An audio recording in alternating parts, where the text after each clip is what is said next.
Hi everyone, this is M4B.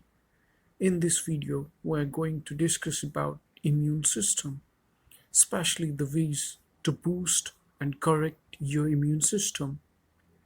This video is going to be for everyone, especially general population and students. So, let's start our journey towards betterment. In this video, we are mainly going to focus on signs of weak immune system and ways to strengthen your immune system. In this picture, as you see, like we have the venous system and arterial system in our body, same way we have the immune system spread all over in our body. It's formed of many organs like spleen, thymus gland, appendix, from red bone marrow, and many other lymphatic nodules and lymphatic vessels. So let's start. What is immune system? It's the protective system of our body that helps to recognize and defend itself against invaders like bacteria, viruses, and other foreign harmful substances. Skin, the first line of defense against bacteria and viruses. Immune system is like an army in a war. Types of immunity: innate immunity, non-specific; adaptive immunity, that is specific; innate immunity, that is passed through genes; adaptive, that we acquire during lifetime, the formation of specific antibodies against antigens. If we talk about the components of innate immunity, it includes external barricade, skin and mucous membrane; internal defense, that includes phagocytes, antimicrobial proteins, and attack cells. If you take a picture skin, it is made up of keratin protein that is so hard and didn't allow bacteria and viruses to pass. Second picture, in which you can see the phagocytosis done by phagocytes, in which they engulf bacteria, viruses, and other particles and destroy them with their lysosomal enzymes. If we take an example of immune response, that is fever, it's a protective response of our body. Having fever for 2 to 3 days is normal, but if it lasts more than that, then you should consult your doctor. And don't take antibiotic drugs at the first day of your fever if it is below 40 degrees Celsius, because it's an immune response. If we talk about the mechanism of fever, when bacteria and viruses invade our body, they cause tissue injury. Due to this, there is release of pro-inflammatory cytokines, interleukin 1st, 6th, and tumor necrotic factors. They reach the hypothalamus, irritates the cold receptors, increase the set point value, and vasoconstriction, and that is then there is increase in temperature, that is fever. Rise in temperature kills and stops the growth of microbes. Temperature between 37.5 to 40 is normal, but if it is more than that, that is the damaging factor for our body. What are the signs of weak immune system? Constant cold. If you are catching common cold more than 3 times a year, then it's time you should look after your immune system. The signs or the symptoms may be you have a low-grade fever, loss of appetite, you may cough or sneeze frequently, or sore throat. And second is frequently getting infections. If you get infections one after the other, like sinus infections, bronchitis, pneumonia, or urinary tract infections, then it's alarming situation. You need to look at your defense system. Your wounds heal slowly. If you are a person whose wounds heal slowly, then you may be immunocompromised, as immune system has a central role in wound healings. Next sign, fatigue or exhaustion. If you feel exhausted most of the time or tired by midday and you feel you are very low on energy, then you should look at your immune system. Increased stress level. When we are stressed, ability to fight antigen is reduced because The stress hormone cortisol is released by the body that decreases the number of B and T lymphocytes and their functioning. Next sign is digestive issues. Our digestive system is full of good bacteria.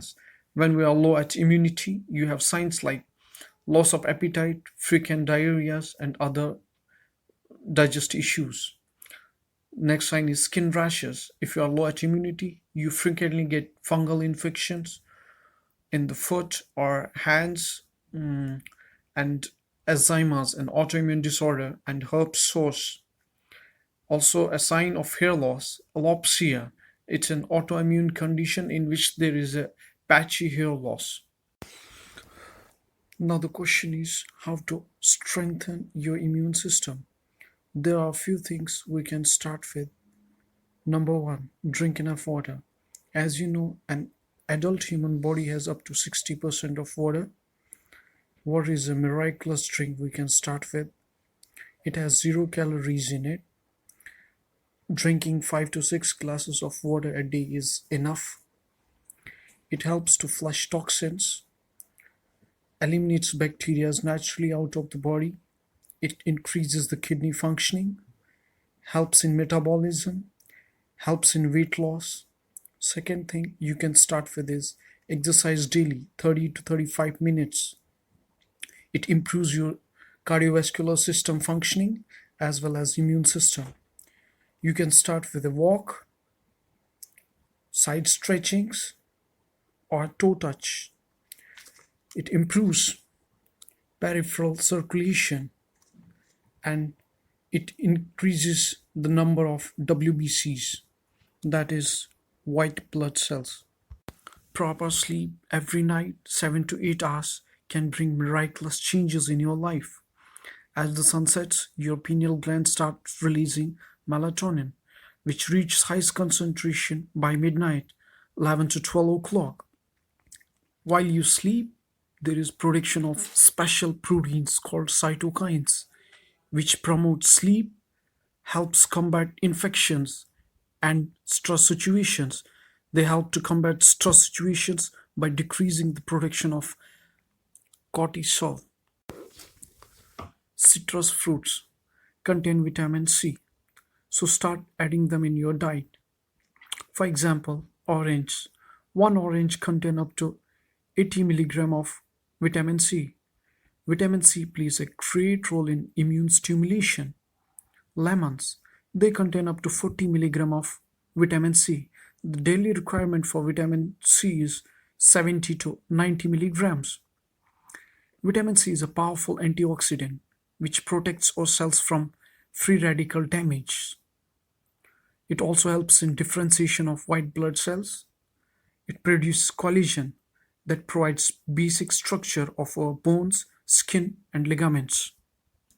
Vitamin C helps immune cells to identify and kill viruses and bacteria. Vitamin D, a fat soluble vitamin, it's more a hormone than a vitamin. It plays a crucial role in our immune system functioning. Vitamin D, it's also known as cholecalciferol, the sunshine vitamin, as sun is the best source for its production.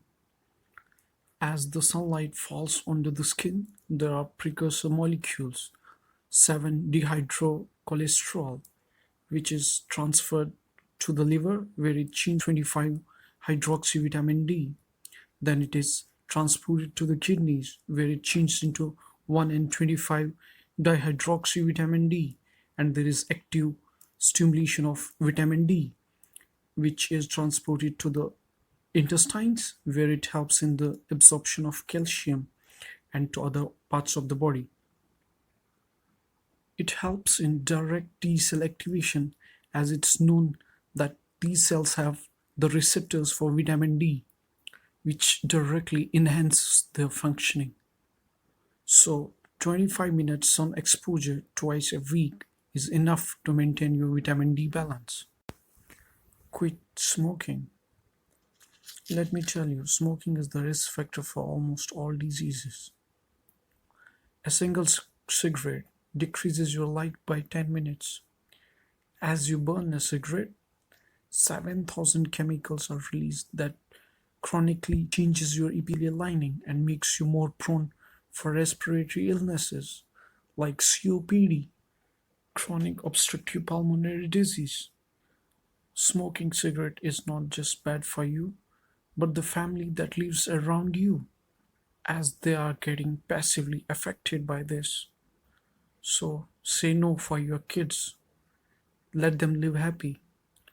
One of the main chemicals that makes you addictive for smoking is nicotine, which is an immunosuppressant. It decreases your immunity and your overall health. So it's better to quit smoking. It's not a big deal if you are mentally strong. Proper diet. As you know, a person is what he eats. So if you eat good, you'll be healthy, and vice versa. So it's time to add some changes in your diet. For example, you can add spinach. It's excellent source of vitamin C, zinc that help your immune cells to proliferate. Garlic. You can add garlic in your diet as it's known as natural antibiotic. It boosts your immune system. You can add green tea in your diet. You can take it twice a day as it is full of antioxidants that help your cells protect them from free radical damage. Add green leafy vegetables in your diet. They are excellent sources of fibers, iron, zinc, which directly stimulates your immune system. And last step is like minimize the use of salt in your diet, which is not good for your cardiovascular system. Do like, share, subscribe. That's all for the day. Stay tuned, stay healthy.